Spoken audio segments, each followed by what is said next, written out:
Hey, Guoba here. Kafka's release and the rise of DoT teams has left some people confused on how exactly DoT works. Not only standard dots, but also break dots, and how strong they can actually be. They were pretty underrated, less so with Kafka detonating them all now, but we're going to explain how their damage works and how to boost this damage a ton by seeing what they scale on, as well as the differences between normal dots and break dots. We'll also look at some neat mechanics with them. Anyway, let's go. So first, what is a DoT? I say DoT, but it's actually DOT, an acronym for damage over time. What this means is this damage happens at the start of an enemy's turn, provided they have the DOT debuff, rather than happening on your turn during your attack. That is, unless you can detonate them. So DoT damage is inherently backloaded, which is a problem if you want to clear content fast. DoT damage happens if the enemy takes turns, and if they're slowed or pushed back, that will hurt your damage.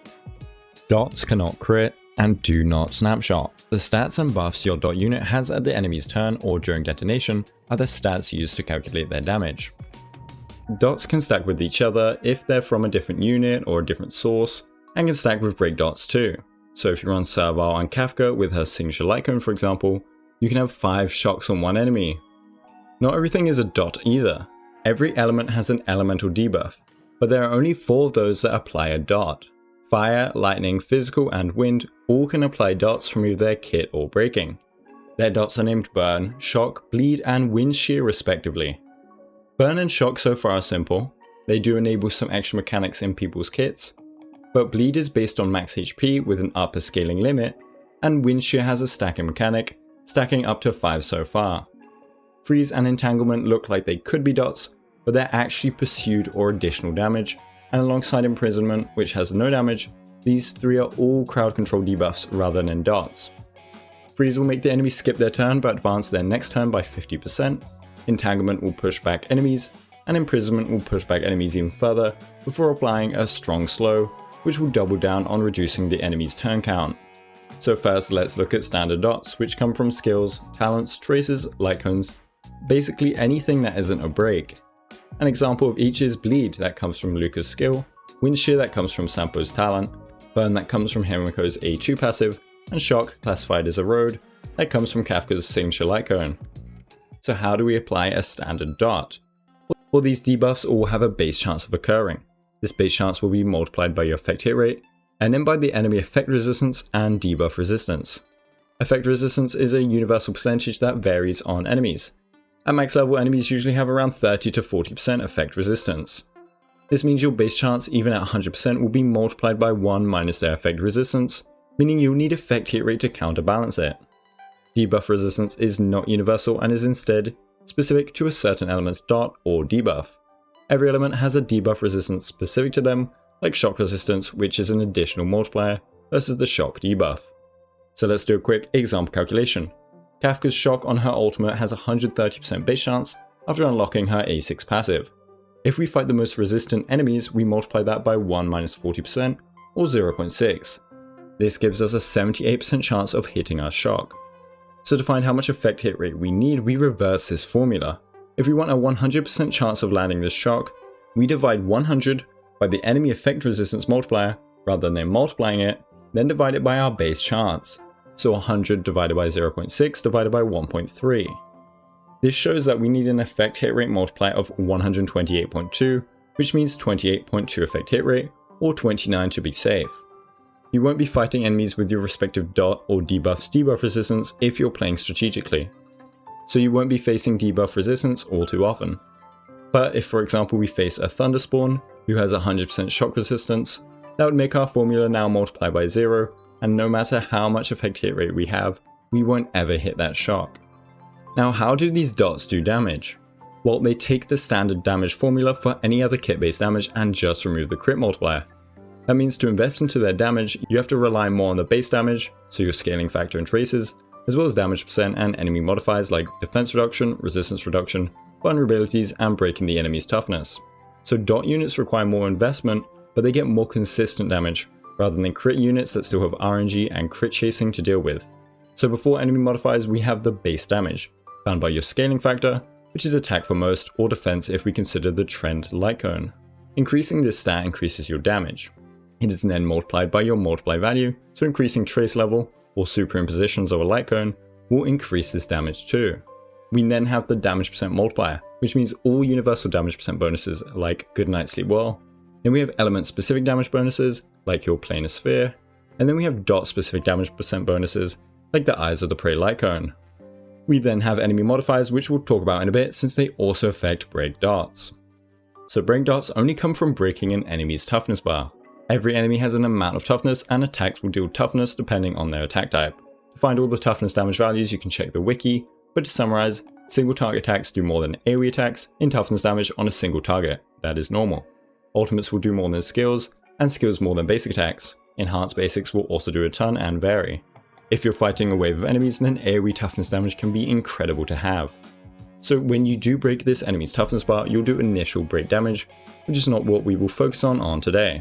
You will then delay the enemy's action by 25%, and you will have a 150% base chance to apply your element's debuff. They are similar to the standard ones in their effects and mechanics, but scale on different things. 150% base chance means that you'll have a 90% chance to apply your elements debuff with 0 effect hit rate versus 40% effect resistance. Since breakers usually have some effect hit rate needs on top, this can be easy to compensate for and only needs 12 effect hit rate to guarantee. Once again, if the enemy has debuff resistance like burn resistance, this base chance even as a break dot will be multiplied against that resistance. So just like standard dots, they have two ways of calculating their damage before going against enemy modifiers. Their base damage is calculated differently though. Burn, shock, and wind shear first all use the level multiplier. So does bleed, but it's an upper limit and not the base damage. This level multiplier is your base break damage dependent on your level, which you can find all the values on the wiki. At level 70 this is 2659, and at level 80 this is 3767, or a 41% damage increase. Level is important for break damage and important for break dot damage. So burn's base damage is 1 times this level multiplier, shock is 2 times this level multiplier, and wind shear is 1 times the level multiplier, but can stack and multiplies depending on the stack count. When you break an elite or boss enemy's toughness bar, it applies 3 stacks, and thus can deal 3 times the base damage of burn at 3 stacks. Versus normal enemies it's just 1 stack though. It has a max of 5 stacks, so in the future maybe we can reach those 5 stacks. Bleed's base damage however is based on enemy max HP. Elite or boss enemies have a lower multiplier of course, 7% of their max HP, but they generally have way more HP anyway. Normal mobs take 16% of their max HP as base bleed damage. This doesn't mean that you do 70,000 bleed damage if a boss has 1 million HP though. It has an upper limit, but that upper limit is massive. The upper limit is bleed's break damage itself. This is the level multiplier times 2, so like a shock, but then multiplied by the max toughness multiplier. The max toughness multiplier is used for break damage, and it is 0.5 plus the enemy's max toughness divided by 120. So the more toughness an enemy has, the higher this goes. At 60 toughness, where nearly every enemy has at least 60 toughness, this is a flat 1. If we consider most elites have at least 300 toughness, that is a multiplier of 3. You are thus multiplying your base level multiplier now by 6, doing 3 times shock's damage as an upper limit. Remember, the base damage still matters on the enemy's max HP, but if you have enough HP, your damage can go insane. That's why physical break is such a strong break. This base damage is then multiplied by break effect, just like damage percent for normal dots. Damage percent won't affect break dots, and break effect won't affect standard dots. At 100% break effect, your base break damage is doubled. At 200%, it is tripled. Break effect can be found on the rope as a main stat, as a substat anywhere, on the Thief and Talia Relic and Planar sets, and on a couple light cones. We don't have a break effect buffer yet, but I really want one in the future. So standard dots depend on the multiplier and the stat that multiplier uses, as well as damage percent. Break dots instead depend on your base break damage and will usually be determined by your level, as well as break effect.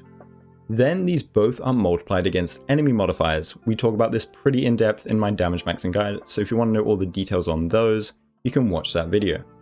The first is defense, which is calculated by the difference of your level and the enemy's level.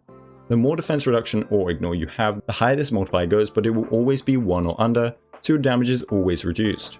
At level 80 versus 90, your damage is multiplied by 0.476.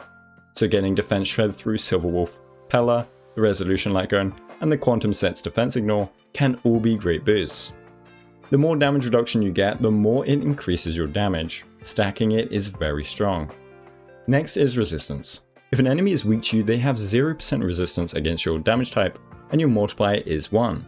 The more resistance they have, the lower the multiplier. Resistance reduction or resistance penetration skews the multiplier back into your favor. Applying resistance reduction through Silverwolf's skill or Pella's skill at E4, or having resistance penetration will make you do more damage. We don't have a DoT unit with resistance penetration yet. Next is vulnerability. Adding these is an extra multiplicative boost to your damage, and different vulnerabilities are additive with each other. Like damage percent buffs, you have universal ones like Waltz A2, elemental specific ones like Himiko's Technique, and DoT specific ones like Sampo's Ultima or Kafka's E1.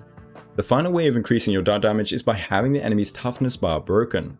When it's not broken, your damage is multiplied by 0.9, and when it's broken, it's multiplied by 1 instead, giving you an 11% DPS increase. Since break dots have their first damage instance on a broken enemy's turn, their damage will be higher on the first turn. Finally, I'd like to bring more attention to freeze and how it works with DoT damage. Just as a warning, freeze will ruin your debuff uptime and your vulnerability uptime. If you want a big amount of burst of DoT damage, then you can use freeze as a cool technique to increase the amount of DoT damage that the enemy takes in a shorter amount of time.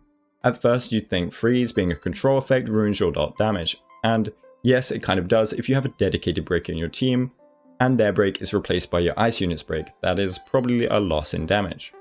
But freeze from a skill or freeze from break when you don't have a dedicated break effect unit can actually boost your DoT damage. DoT damage outside of DoT detonations relies on enemies taking turns. The more speed they have, the more damage they'll take faster, provided you keep DoT uptime high. If we refreeze this effect again, it will first stop the enemy from taking action, which is awesome. Breaking with another element or applying a different element debuff will still let the enemy take their next turn.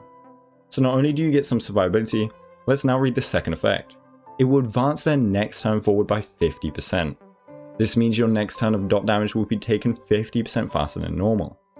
Now you can't just bring a dedicated freezer in the place of a DoT DPS or sub DPS, of course, that will lose you damage. But what you can do is use a unit that fulfills the freezer role at the same time as another important role.